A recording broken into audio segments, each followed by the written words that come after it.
श्री गुरु वैष्णव की हेतु की कृपा से हम लोगों को मानव जीवन का सर्वोत्कृष्ट फल सत्संग की प्राप्ति हो रहा है। उसमें भी भक्त चरित्र हम श्रवण कर रहे हैं।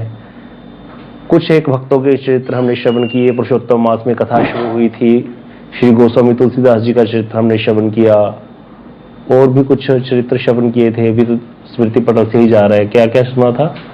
श्री नामदेव जी का चरित्र श्रवण किया हमने, और श्री भूगर्भ गोस्वामी जी का, लोकनाथ दास स्वामी जी का चरित्र श्रवण किया, ब्रज का इतिहास श्रवण किया, और भी कुछ कथाएं सुनी थी। रामानंदाचार्य जी का श्रवण किया, हाँ उनका भी। तो इस तरह से कुछ कुछ हो गया है। इसी क्रम में आगे बढ़ते हुए आज हम नई कथा शुरू करते हैं श्री रूप गोस्वामी पाद जी की। श्री रूप गोस्वामी पाद जी की तिथि भी आने वाली है मंडे को शायद, है ना? हाँ मंडे था, अगले नेक्स्ट मंडे। आज मंडे है तो एक पूरा 7 दिन है। नेक्स्ट मंडे श्री रूप गोस्वामी पाद जी का तिरुभाव दिवस है। तो हम लोग रूप गोस्वामी पाद जी का तिरुभाव दिवस वृंदावन में बड़े ही धूमधाम से मनाते हैं। हमारे गुरुदेव के समय से चला आ रहा है 3 दिन का उत्सव रूप गोस्वामी पाद जी का। हम लोग क्यों रूपानुग कहलाते हैं, क्यों हम कहते हैं रूपानुग गुरु परंपरा? हमारी गुरु परंपरा रूपानुग क्यों है? यद्यपि शब्द गोस्वामी है उसमें सनातनानुग क्यों नहीं बोलते, हमें गोपालानुग क्यों नहीं बोलते? गोपाल भट्ट गोस्वामी भी इसी परंपरा में, रघुनाथ दास, सभी ने अपने आप को रूपानुग कहा। जितने भी आचार्य हैं। जीवानुग क्यों नहीं बोलते हम अपनी परंपरा को? जीवानुग भी तो है, जीव गोस्वामी भी तो है, हम रूपानुग परंपरा ही क्यों बोलते हैं? ये बड़ा इंपॉर्टेंट प्रश्न है। और श्री रूप गोस्वामी पाद जी का क्या अवदान है, रूप गोस्वामी पाद जी की क्या क्या महिमा है, आप हमें स्मरण कराना। कल से हम कीर्तन भी गाय करेंगे इनकी महिमा के। कीर्तन जो लिखे हुए हैं आचार्यों ने, श्री नरोत्तम ठाकुर जी, श्री माधव दास जी ने, तो कीर्तन गाएंगे हम कल से इनके, रूप गोस्वामी पाद जी के। ये एक पुष्पांजलि होगी उनके चरणों में, श्रद्धा पुष्पांजलि। तो रूप गोस्वामी पाद जी कोई साधारण नहीं है। ये रूप गोस्वामी पाद जी वृंदावन में जो कृष्ण लीला में क्या है, रूप मंजरी के नाम से प्रसिद्ध है। रूप मंजरी के नाम से था। रूप मंजरी कौन है? बोले रूप मंजरी राधा जी की अनुगत सखियों में जो प्रधान सखी है ललिता जी। ललिता जी जो है उनके अनुगत्य में जो मंजरियां सेवा करती हैं, प्रधान जो राधा जी की, ललिता जी के अनुगत्य में जो सेवा करती हैं, वो उनमें प्रधाना जो मंजरी है वो रूप मंजरी है। तो ललिता जी के अनुगत्य में रूप मंजरी सेवा करती हैं, ठाकुर जी की और राधा जी की। तो ये रूप मंजरी है जो कि रूप गोस्वामी के नाम से महाप्रभु जी की लीला में आए, इसी लीला को पुष्ट करने के लिए। तो 6 गोस्वामियों में जो हम रोज सुबह गाते हैं, वंदे रूप सनातनो रघुयुगो श्री जीव गोपाल को, ए 6 गोसाई करी चरण वंदन, जहां हईते विघ्न नाश अभिष्ट पूर्ण। इन 6 गोस्वामियों के चरणों में जय रूप सनातन भट्ट रघुनाथ, श्री जीव गोपाल भट्ट दास रघुनाथ, ये 6 गोसाई करी चरण वंदन। इन 6 गोसाइयों के चरणों में मैं वंदना करता हूँ। यहाँ हईते विघ्न नाश अभिष्ट पूर्ण, सारे विघ्नों का ही नाश हो जाता है इन 6 गोस्वामियों का नाम लेने से, और सारे अभिष्ट पूर्ण हो जाते हैं। अगर अर्थात मन में कोई कामना है वो पूरी भी हो जाएगी। बाद में अगर वो संसारिक है, हमारे लिए अच्छी नहीं है, तो उसके प्रति आसक्ति भी खत्म करवा देंगे। ऐसे वाली शक्ति रखने वाले, भगवत प्रेम प्रदान करने वाले ये आचार्य हैं श्री रूप गोस्वामी पाद जी। इनकी बड़ी महिमा है, कितना इनका कीर्तन करें। तो आज हम इनकी कथा शुरू करेंगे। शुरू में तो रूप गोस्वामी पाद जी की कथा, सनातन गोसाई पाद जी की कथा बराबर ही चलेगी, इसीलिए ज्यादा उसमें हम दोबारा से रेपिटेशन नहीं करेंगे, क्योंकि रूप गोस्वामी पाद, सनातन गोसाई पाद दोनों भाई।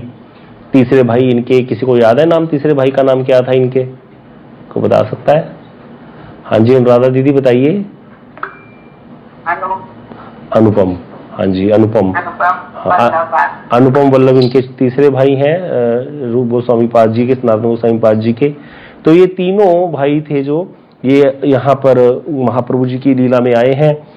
अब यहाँ थोड़ा सा फिर बैकग्राउंड थोड़ा सा लेंगे, ज्यादा नहीं, क्योंकि आपने सुना था सनातन गोसाई पाद जी की कथा में। अगर किसी को पिछली वंशावली सुननी है तो आप सनातन गोसाई पाद जी की कथा को वहां से, यूट्यूब पे है ही, वहां से भी सुन सकते हैं। तो इसीलिए इसको हम ज्यादा रिपीट नहीं करेंगे। भारद्वाजीय गोत्र ब्राह्मण में, कर्नाटक देश में, इनके दक्षिण भारत में इनके पूर्वज थे, रहते थे। जितने भी बड़े बड़े आचार्य हुए सब दक्षिण भारत में ही हुए हैं, और जिनके द्वारा भक्ति देवी की स्थापना हुई। इस समय भक्ति देवी कहती है मैं द्रविड़ देश में जन्मी। जब भागवत की चर्चा हुई, जब भक्ति देवी जवान होगी वृंदावन में आके, तो नारद जी के से कहती है भक्ति देवी मैं द्रविड़ देश में जन्मी, और गुजरात में आते आते मुझे बुढ़ापे ने घेर लिया। अब मैं तो बूढ़ी हो गई थी और मेरे पुत्र भी ज्ञान और वैराग्य भी बूढ़े हो गए। अब जब मैं वृंदावन आई फिर मैं तरुणी हो गई, लेकिन मेरे पुत्र अभी भी बूढ़े हैं ज्ञान और वैराग्य। इनको अब माता बूढ़ी जवान है, पुत्र बूढ़े हैं, इस प्रकार से भक्ति देवी बोलती है, वहां नारद जी के पास अपना दुख वर्णन करती है। फिर नारद जी सोचते हैं कि इन ज्ञान और वैराग्यों को कैसे जगाया जाए। गीता पाठ किए, थोड़ा थोड़ा चेतना आती थी, लेकिन फिर दोबारा गिर जाते थे ज्ञान और वैराग्य। तब जाकर के श्रीमद् भागवत की कथा को श्रवण कराया गया और ज्ञान और वैराग्य पूरे पुष्ट हो गए। तो ये जो भक्ति देवी वहां पर बोलती है ना कि मैं द्रविड़ देश में जन्मी, तो द्रविड़ देश अर्थात ये जो साउथ इंडिया, यहीं पर ही भक्ति का जन्म होता है, यहीं पर ही सारे आचार्य, हमारे जो चारों आचार्य हैं, मध्वाचार्य, शिला निबारकाचार्य, चारों ही इधर दक्षिण भारत के हुए हैं। रामानुजाचार्य, निम्बादित्य जी, श्री विष्णु स्वामी जी, सारे चारों के चारों आचार्य, और जितने भी बड़े बड़े आचार्य हुए सब इधर के ही हुए। तो रूप गोस्वामी पाद जी के जो वंशज थे, पिताजी जो इनके पूर्वज थे, वो भी कर्नाटक के ही देश के ही जो भारतवर्ष गोत्रीय ब्राह्मण, बहुत बड़े उच्च राजवंश ब्राह्मण था, उनके यहाँ प्रकट हुए। इनके पिताजी का नाम था कुमार देव। और भक्ति रत्नाकर ग्रंथ में यहाँ पर जीव गोस्वामी जी की श्रेष्ठ 7 पीढ़ियों का वर्णन आता है। तो वहां बताया गया है कि भारद्वाज गोत्र ब्राह्मण में स्वर्गीय नाम के एक महात्मा थे, जो कि 12वीं शताब्दी में कर्नाटक के ब्राह्मण राजवंश में पैदा हुए थे। उनके पुत्र हुए रूपेश्वर और हरिहर, 2 पुत्र हुए, दोनों ही राज्य से वंचित हो गए। फिर रूपेश्वर के पुत्र पद्मनाभ ने गंगा जी के किनारे नेहाटी नामक ग्राम में निवास किया, पद्मनाभ जी ने। उसके फिर 5 पुत्र हुए, जिनमें सबसे छोटे थे मुकुंद। तो मुकुंद जो थे ये रूप गोस्वामी जी के दादाजी थे, मुकुंद देव। तो मुकुंद के पुत्र हुए हैं महासदाचारी कुमार देव। कुमार देव जो है यही सनातन गोस्वामी, रूप गोस्वामी जी और अनुपम जी के पिता हैं। हाँ जी दीदी, कुछ प्रश्न है? प्रभु जी कहाँ से पढ़ा रहे आप? ये हमारा ग्रंथ है श्री गौर पार्षद चरितावली, श्री चैतन्य गौड़ीय मठ से प्रकाशित है। श्री भक्ति वल्लभ तीर्थ गोस्वामी हमारे द्वारा रचित है। ये चैतन्य गौड़ीय मठ से ना हमारे आचार्यों के चरित्र हैं, गौर महाप्रभु जी के पार्षदों के, उसमें से है लिखा हुआ सारा। इसका पेज नंबर 213 है। इसका नया, पहले तो एडिशन इसका पुराना था, अभी नया एडिशन आ गया इस ग्रंथ का। बहुत ही मोटा ग्रंथ है, मैं आपको दिखा देता हूँ। जब अगर आपने लेना हो तो आप कभी आओगे वृंदावन तो आपको लेके जाने में भी असुविधा होगी इसको। ठहरो, मैं इसको आपको दिखाता हूँ। नहीं प्रभु जी है मेरे पास ही, लेकिन मेरे को अपने वृंदावन आऊंगी ना तो आपके गुरुदेव का है ना, आप बोले थे ना कि किसी को लेना हो तो वो वाला कर लेना। अच्छा, ये ऑरेंज वाला ये अभी निकला है? ये अभी निकला है, ये बहुत मोटा है। ये ना मतलब हमें तो उठाने में भी मुश्किल होती है अब इसको। इसके पहले उनको 2 पार्ट करने चाहिए थे, लेकिन अब क्या करें, तो इसको पढ़ना इसमें थोड़ा मुश्किल हो जाता है। इसको कहीं कैरी करना बड़ा मुश्किल है इस ग्रंथ को। कहाँ से मिलेगा ये चैतन्य गौड़ीय मठ, बड़ा मठ जो ये बस स्टैंड के पास है ना, चैतन्य गौड़ीय मठ। जाते नहीं कलकत्ता तो फिर वृंदावन में मिलेगा ये? वृंदावन में भी मिलता है, सब जगह है, हैदराबाद, वृंदावन, सब जगह है। बॉम्बे में भी जो मठ है वहां पे भी मिलेगा, अगर इनका कोई। मैं वृंदावन आऊंगी कार्तिक में तब ले। हाँ, तो ये ग्रंथ है, इसमें लिखा है श्री भक्ति सरस्वती गोस्वामी पाद जी की टीका है। रूपेश्वर के पुत्र पद्मनाभ, पद्मनाभ जी के 5 पुत्र हुए, सबसे छोटे मुकुंद थे, और उनके ही फिर कुमार देव हुए हैं। और कुमार देव जो है रूप सनातन और अनुपम जी के दादाजी हैं। कुमार के पुत्र हुए संतोष, कुमार के पुत्र हुए मुकुंद, और मुकुंद जो थे, सॉरी यहाँ पर गलत हो गया थोड़ा, मुकुंद जो थे इनके पोते थे रूप गोस्वामी, सनातन गोस्वामी। मुकुंद के पुत्र थे कुमार। तो कुमार जो कुमार देव है ये रूप और सनातन जी के पिताजी हैं, इतना यहाँ पर लिखा है। और कुमार देव ना जो चंद्रदीप नामक स्थान में रहते थे, बाकला चंद्रदीप एक स्थान है गौड़ देश में ही, तो वहीं पर रहते थे। अब क्या हुआ कि जब इनके पिताजी चले गए थे तो फिर इनको इनके दादाजी वहीं ले आए थे और वहीं पर इनकी पढ़ाई इत्यादि कराई थी। तो यहाँ बता रहे हैं कि 3 पुत्रों में से 3 उनके पुत्रों में से 3 पुत्रों ने वैष्णव धर्म को ग्रहण किया था, और वल्लभ अनुपम चंद्रदीप में अपने भाई रूप और सनातन के साथ गौड़ देश में रामकेली ग्राम में नौकरी के लिए आए थे। तो रामकेली ग्राम में इनकी परवरिश नहीं हुई, रामकेली ग्राम में तो नौकरी करते थे, और यही जीव गोस्वामी जी का जन्म हुआ था। क्योंकि इनके दोनों भाई जो रूप और सनातन, इन्होंने तो विवाह नहीं कराया था, लेकिन अनुपम जी का विवाह हुआ था। तो अनुपम जी के पुत्र हुआ जिनका नाम हुआ जीव।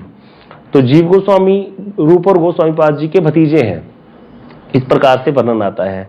तो यहाँ बताते हैं कि ये वहाँ हुसैन शाह बादशाह के यहाँ पर नौकरी करते थे, सबको पता है ये वाली कथा। रामकेली ग्राम में जब आए थे, तीनों को मलिक को उपाधि मिली थी, बादशाह ने इनको मलिक की उपाधि दी। मलिक की उपाधि बहुत बड़ी उपाधि होती है और बहुत सम्मान होता है जिनको मलिक उपाधि मिलती है ना बादशाह के दरबार में उनका। तो इसीलिए जो है बता रहे हैं कि ये यहाँ रहते थे। तो रामकेली ग्राम में अगर कभी जाएंगे हम, मैं तो कभी अभी तक नहीं गया, कुछ भक्त लोग जाते रहते हैं वहां पर, तो बताते हैं वहां एक केली कदम्ब वृक्ष है और तमाल का वृक्ष है वहां पर। आज भी, जहां पर रूप गोस्वामी और सनातन गोस्वामी जी का महाप्रभु जी के साथ पहला मिलन हुआ था, वो वृक्ष आज भी है, पेड़। और वहीं पर रूप गोस्वामी पाद जी ने एक सागर को भी प्रतिष्ठा की थी, उसका नाम है रूप सागर, बहुत बड़ा सरोवर है वहां पर। तो वहां पर ये राज कार्य करते थे रूप, सनातन और अनुपम। सनातन गोस्वामी जी को प्रधानमंत्री का पद मिला था, रूप गोस्वामी जी शासन विभाग में वजीर आला की जो उपाधि इनको मिली हुई थी, ये वित्त मंत्री का कार्य करते थे। और इनका नाम था दबीर खास, बादशाह के वहां पर जो नाम मिला था इनको, मुसलमानों वाला नाम जो मिलता है। और सनातन गोस्वामी जी का नाम था साकर मल्लिक। अब ये याद कैसे रहेगा, स से सनातन, स से साकर मल्लिक, और दूसरा वाला दबीर खास रूप गोस्वामी जी का। अनुपम जी का नाम अनुपम ही था, अनुपम मल्लिक लगा दिया पीछे, नहीं तो याद ही नहीं रहता ये किसका दबीर खास था, किसका साकर मल्लिक था। तो सनातन से सनातन जी का साकर मल्लिक, पीछे बच के दबीर खास, और रूप गोस्वामी जी का था, अनुपम जी का वही नाम रखा था, अनुपम मल्लिक कह करके पुकारते थे। इस तरह से हुआ। अब जब महाप्रभु जी पहली बार, एक बार जब वृंदावन जाने के लिए निकले थे, जब जगन्नाथपुरी गए हैं संन्यास लेके, तो महाप्रभु जी वृंदावन जाने के लिए निकले हैं 4 साल बाद। तो संन्यास लेने के 4 साल बाद महाप्रभु जी पहले जो ट्रिप निकाला था वृंदावन को, वो 4 साल बाद निकाला था, मतलब 24 साल की एज में संन्यास लिया, और 24 और 4 28 साल की एज में महाप्रभु जी वृंदावन के लिए निकले थे पहले। उस समय लाखों लोगों की भीड़ उनके साथ थी, श्री हरिदास जी, श्री नित्यानंद प्रभु, सभी पार्षद भी उनके साथ में थे, बहुत लाखों लोगों की भीड़ उनके साथ चल पड़ी थी। तो जब महाप्रभु जी वृंदावन जाने के लिए तो गौड़ देश में आए थे, तो यहाँ पर महाप्रभु जी रामकेली ग्राम होते हुए आए थे, रामकेली की तरफ उड़ गए थे। तब रूप गोस्वामी और सनातन गोस्वामी जी का पहली बार महाप्रभु जी के साथ मिलन हुआ था, लीला में साक्षात्कार जो हुआ है इस यहाँ पर। तो वहीं पर जब महाप्रभु जी असंख्य लोगों को साथ लेकर जा रहे थे, संख्या हिंदू पीछे पीछे जा रहे थे, तो बादशाह जो था हुसैन शाह, वो चिंतित होकर के महाप्रभु जी के परिचय जानने लगा रूप गोस्वामी जी से। तब फिर रूप गोस्वामी जी ने महाप्रभु जी के बारे में बादशाह को बड़े कौशल के साथ समझा दिया था कि बादशाह कहीं कुछ हानि ना कर दे, भाई कहीं कुछ आक्रमण कर दे या किसी को बंदी बना ले तो फिर विघ्न हो जाएगा। तो वहां पर वर्णन आता है कि चैतन्य चरितामृत में मध्य लीला में कि हुसैन शाह बादशाह सनातन गोस्वामी जी को दबीर खास कह करके संबोधित करता था। ऐसा प्रमाण है, दबीर खास से राजा पूछिले निभृते गोसाई महिमा तेह लागिल कहीते, कि महाप्रभु जी की महिमा मुझे बताइए, दबीर खास से पूछा। शेषखंड श्री गौर सुंदर महाशय, दबीर खास से प्रभु दिला परिचय, प्रभु चीनी दुई भाई बंद विमोचन, शेषे नाम थुईले रूप सनातन। कह रहे कि जब श्री वृंदावन दास ठाकुर जी लिखते हैं कि चैतन्य भागवत में कि रूप गोस्वामी जो है उनका नाम बादशाह के द्वारा दिया हुआ नाम दबीर खास था, और सनातन गोस्वामी जी का जो बादशाह के नाम द्वारा दिया हुआ नाम था वो साकर मल्लिक था। और ये दोनों महाप्रभु जी के पार्षद हैं, कृष्ण लीला के पार्षद हैं। रूप और सनातन गौर लीला की पुष्टि के लिए इन्होंने संसार का त्याग कर दिया, और इन दोनों को मिलने के लिए महाप्रभु जी स्वयं रामकेली ग्राम आए थे। और महाप्रभु जी आगे बोला, इस बार मेरा आना यहाँ सफल हो गया, क्योंकि मुझे आप जैसे भक्तों के दर्शन हो गए। मैं आप लोगों को लिए ही यहाँ पर आप पर कृपा करने के लिए ही रामकेली आया हूँ। और फिर महाप्रभु जी इसके बाद वृंदावन गए भी नहीं थे, सबको पता है, महाप्रभु जी वापस चले गए थे यहाँ से। तो यहाँ पर जो है भक्त और भगवान के स्वरूपगत भावों को गुप्त रखने के लिए जो है यहाँ पर ये इस तरह से चेष्टा कर रहे हैं पहुंचने की। जैसे ये तो नित्य पार्षद है, कोई प्रश्न कर सकता है, फिर इनको क्यों नहीं पता था कि मतलब ये क्यों वहां पर नौकरी कर रहे थे। तो महाप्रभु जी के जो भगवान के जो भक्त होते हैं उन पर योग माया कार्य करती है, योग माया के द्वारा सब अपने अपनी जगह पर रहते हैं, और धीरे धीरे सबका मिलन होता है फिर जब योग माया पर्दा हटाती है। लेकिन हम लोगों पर महामाया का पर्दा है, बद्ध जीवों पर। तो भक्त के ऊपर कभी महामाया नहीं पर्दा डाल सकती, वो योग माया द्वारा आच्छादित होती है। भगवान की जितनी भी लीलाएं हैं वहां पर भक्त योग माया द्वारा आच्छादित रहते हैं। कभी कभी देखा जाता है भक्त भी भगवान को पहचान नहीं पाते, उनके नित्य परिकर भी। अद्वैताचार्य जी महाप्रभु जी को नहीं पहचान पाए, जब उनका जन्म हो गया छोटे होते, महाप्रभु जी अपने भाई को बुलाने आते थे पाठशाला में, तो अद्वैताचार्य जी देख करके मोहित तो हो जाते थे, मन उनका वहीं चल पड़ता था महाप्रभु जी के पीछे पीछे, बालक के पीछे पीछे। लेकिन सोचते थे मैं इतना विरक्त हूं और ये एक छोटा सा बच्चा मेरे मन को व्यथित कर जाता है, मत देता है मेरे मन को, ये बच्चा ये कौन है, ये कोई मेरे मन को बस नहीं सकता, मैं इतना विरक्त हूं संसार से, सब विषयों से उदासीन हूं, ये छोटा सा बालक मेरे मन को। और महाप्रभु जी एक हाथ से धोती पकड़ी हुई, एक हाथ से अपने भाई का हाथ पकड़े हुए पीछे मुड़ मुड़ करके देखते थे अद्वैताचार्य जी की तरफ जानबूझ करके, कि ये नाड़ा मुझे बुला करके यहाँ बैठा है और मुझे अब पहचान भी नहीं रहा। महाप्रभु जी को तो पुकारा अद्वैताचार्य जी नहीं था, और कितनी बार बोलते थे बार में, श्रुति आछीनु क्षीर सागर भीतरे, निद्रा भंग हिलम और नाड़ा हुंकारे। अरे मैं तो आराम से सो रहा था क्षीर सागर में, ये नाड़ा ने ऐसे हुंकार करी अद्वैताचार्य ने कि मेरी नींद उड़ा दी। लेकिन यहाँ पर भक्तों को देख करके भी उनको भूल जाते हैं वो, क्योंकि योग माया का पर्दा है यहाँ पर।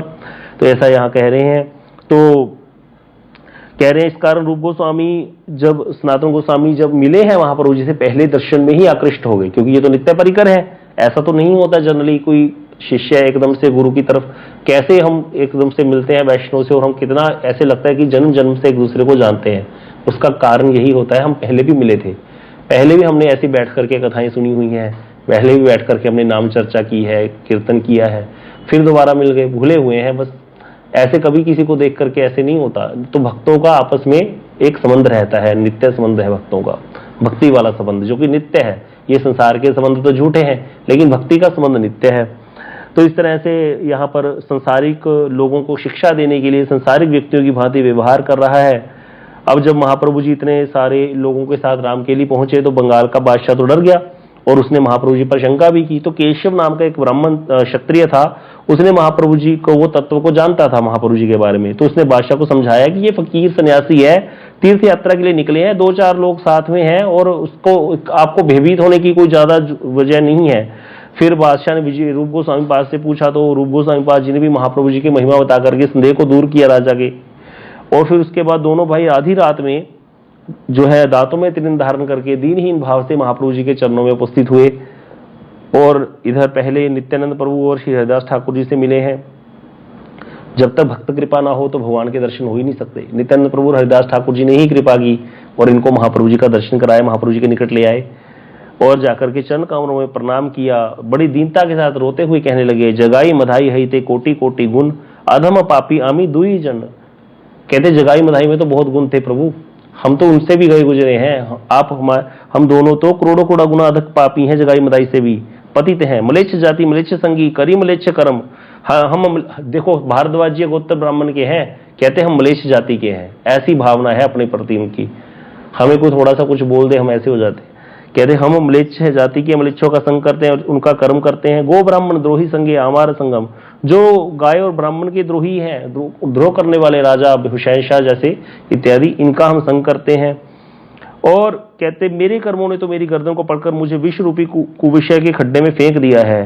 तो महाप्रभु जी ने जब इनके दीनतापूर्वक वाक्य सुने तो आदर मन से रूप गोस्वामी जी के संबंध में सब बातें कही, जिससे पता चलता है कि रूप गोस्वामी और सनातन गोस्वामी बद्ध मनुष्य नहीं है। अगर इनको सुनकर के कोई ये ना कहे, कई लोग कहते स्वयं तो बोल रहे हैं, फिर आप कह रहे हो ऐसे नहीं थे, वो तो परिकर थे, वो स्वयं तो बोल रहे हैं हम इतने नीच है, मलिच्छों का संग करते हैं। ऐसे कई बार किसी के मन में कोई लोग एज इट इज ले लेते हैं बात को। तो यहाँ पर कह रहे हैं स्वयं भगवान ने क्या बोला उनके बारे में वो सुनो। महाप्रभु जी कहते गौड़ देशे आसीते नाही मोर प्रयोजन, मेरा गौड़ देश आने का कोई प्रयोजन नहीं था।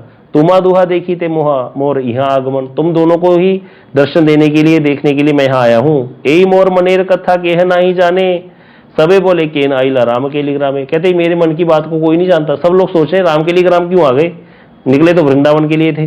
भाई हईल दुई भाई आइला मोर स्थाने, भाल हईल दुई भाई आइल मोर स्थाने, घरे जा भय किछु ना करी हमने। बोले अच्छा किया तुम दोनों मेरे पास आ गए, मिलने आ गए, अब घर जाओ, कोई डर मत करो मन में। जन्मे जन्मे तुम्ही दुई किंकर आमार, तुम दोनों जन्म जन्म के मेरे दास हो, हर लीला में मेरे संगी हो।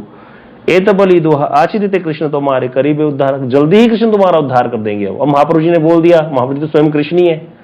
तो कहते एत बलि दुहार शिरे धरिले दुई हाथे, दुई भाई धरी प्रभुर पद नील माथे। दोनों भाइयों ने जो है, दोनों भाइयों ने महाप्रभु जी के चरणों को अपने सिर पर धारण कर लिया और महाप्रभु जी ने जो है अपने सिर उन्होंने महाप्रभु जी के चरणों में प्रदान रख दिए, ऐसे करके शरणागत हो गए। तो भक्तों की कृपा से ही जीव का उद्धार होता है। जगतवासियों को शिक्षा देने के लिए महाप्रभु जी ने नित्यानंद प्रभु जी को, हरिदास ठाकुर जी को, श्रीवास जी, गदा जी, सब इस बार सब साथ में थे पहली बार। जगदानंद जी, मुकुंद जी, मुरारी जी, बकरेश्वर जी को, सारे भक्तों को कहा कि आप रूप गोस्वामी और सनातन को कृपा करो, इनको आशीर्वाद दो। बातों बातों में रूप और सनातन जी ने महाप्रभु से वृंदावन जाने की परिपाटी की बात की। सनातन गोस्वामी जी ने पाद जी ने कहा था ना, इतने लोगों के साथ में लेकर जाना वृंदावन जाने की परिपाटी नहीं है। यहाँ संगे चले ए लक्ष्य कोटि वृंदावन जाई बारे, ये नहीं परिपाटी। वृंदावन जाने की परिपाटी ऐसी नहीं है, वृंदावन तो अकेले ही निकल जाना चाहिए। तो इसीलिए महाप्रभु जी ने उस बात को विचार किया। कन्हई नाट्यशाला तक जब गए हैं और यात्रा को स्थगित करके महाप्रभु जी वापस चल दिए। थोड़े दिन अद्वैताचार्य जी के घर में रुके हैं, शशि मैया के हाथ से प्रसाद पाया और वापस चले गए थे जगन्नाथपुरी। फिर दोबारा अगले साल फिर आए थे महाप्रभु जी, फिर 2 लोगों को साथ में लेकर आए थे, बलभद्र भट्टाचार्य जी और एक ब्राह्मण को, बस इसका। तो इस तरह से महाप्रभु जी ने सनातन गोस्वामी पाद जी को कहा कि आप दोनों घर जाओ और जाके कृष्ण नाम करो, जल्दी ही तुम्हारा उद्धार भगवान कर देंगे। तो इस तरह से जब हुआ तो कहते हैं यहाँ पर सबसे बड़ी चीज इसी से पता चलती है रूप गोस्वामी की, सनातन गोस्वामी जी की महिमा की, कि वो महाप्रभु जी को वहां पर उन्होंने कहा कि भीड़ के साथ वृंदावन नहीं जाना चाहिए, और वो महाप्रभु जी ने मान भी लिया और वहां से वापस भी चले आए। कितने महिमान्वित हैं। तो महाप्रभु जी का रूप और गोस्वामी से, सनातन गोस्वामी से तो प्रथम साक्षात्कार था, और पहले ही मिलन में इनके हृदय में तीव्र वैराग्य आ गया संसार से, और संसार त्याग करने का महाप्रभु जी का इशारा भी ये समझ गए। और कहते दोनों भाई जो हैं वो विषय त्याग करने के तरीके के बारे में सोचकर उन्होंने क्या किया, यहाँ पर बहुत सारा धन दे करके 2 ब्राह्मण लगाए और कृष्ण पुनश्चरण का, कृष्ण मंत्र का पुनश्चरण करवाया, जिससे कि संसार से हमें छुट्टी मिले। तो इस चीज पे हम कल भी चर्चा कर रहे थे, मठ में भी थोड़ा प्रभु जी से भी एक बार बात हुई थी। जनरली क्या होता है कि जैसे हम लोग हमारे घर में, जहां मैं अभी रहता हूँ वृंदावन में, सामने एक फ्लैट है, तो वहां पर क्या हुआ था, एक माता जी रहती थी, वो थोड़ी बेचैन रहती थी, पता नहीं उनको क्या हो गया था। तो उनके घर में ना कीर्तन के लिए पार्टी आती थी, शाम को कीर्तन करती थी, तो हमें अपने घर में बैठे सारा दिन कीर्तन सुनाई देता था, हर समय महामंत्र चलता रहता था। 2 माताएं आती थी, बंगाली माताएं, और उनको पैसे दिए जाते थे, वो कीर्तन करती थी। तो एक बार मैंने प्रभु जी से इस विषय में पूछा था कि प्रभु जी, इस प्रकार से भी क्या कीर्तन कराना ठीक रहता है कि हम पैसे देके कीर्तन कराएं किसी से? क्योंकि देखो थोड़ा बेचारे कोई ऐसे बंगाली माताएं जो विधवा होकर रह रही हैं, उनकी भी आजीविका है, उनको भी चल जाता है और कीर्तन की ध्वनि भी सुनाई देती है। तो इस चीज के लिए प्रभु जी ने कहा था ठीक है, लेकिन स्वयं क्यों नहीं करते? स्वयं करना चाहिए व्यक्ति को, स्वयं करो तुम लोग, तुम इस प्रकार की बातें क्यों सोचते हो? अपना नाम जप करो, अपना कीर्तन स्वयं करो। फिर मन में यही आया कि जैसे हम लोग देखते थे कि कई लोग बार कहते हैं ना, एक बार मैं जैसे बस में जा रहा था, पंडित पूछने लगे, कोई एक व्यक्ति मुझे पूछने लगे, वो तो लोग तो धोती कुर्ते वाले को पंडित जी समझते हैं, तो बोला पंडित जी अगर मैं आपको 5,000 रुपया दूं तो आप गीता का पाठ कर दोगे मेरे लिए? तो मैं तो थोड़ा वो हो गया, मैंने क्या बोलूं इसको। तो फिर मैंने कहा कि आप गीता का पाठ क्यों करवाना चाहते हो? तो बोला कि मेरे को है करवाना है, कुछ बाधाएं दूर हो जाएंगी मेरे जीवन में। तो मैंने उसको कहा तुम स्वयं क्यों नहीं गीता का पाठ करते? कि हमने तो यही सीखा है हमारे गुरुवर्गों से कि स्वयं ही करना चाहिए, जिससे तुम्हारा कल्याण भी होगा। थोड़ा पढ़ना, उसको समझने की चेष्टा करना। तो हाँ, बोला ठीक है, लेकिन मैं ब्राह्मण को बोल के भी करवाऊंगा। तो ये भी विधि है, ऐसा नहीं है कि ऐसा नहीं होता। तो यहाँ पर ये प्रूफ है, रूप गोस्वामी और सनातन गोसाई पाद जी ने 2 ब्राह्मणों को नियुक्त किया धन दे करके, और कृष्ण मंत्र का पुनश्चरण करवाया है, जिससे कि हमारा जो है ये संसार से हमें छुटकारा मिल जाए। तो नौकरी छोड़ने के लिए ब्राह्मण उठा लिए, ये भी एक विधि है। मिलित संसार ब्राह्मणों को भी बिठाता है, भैया बिजनेस बढ़िया चल जाए, बाधाएं दूर हो जाए, महामृत्युंजय का पाठ कराते हैं, मृत्यु से जय कर ले, मृत्यु ना आए हमारी। लेकिन यहाँ पर ये क्यों कर रहे हैं पाठ? कि हमारा संसार से वैराग्य हो जाए, संसार छूट जाए और भगवान के चरणों की प्राप्ति हो जाए, ये वाला। तो ये बहुत बड़ी एग्जाम्पल है यहाँ पर।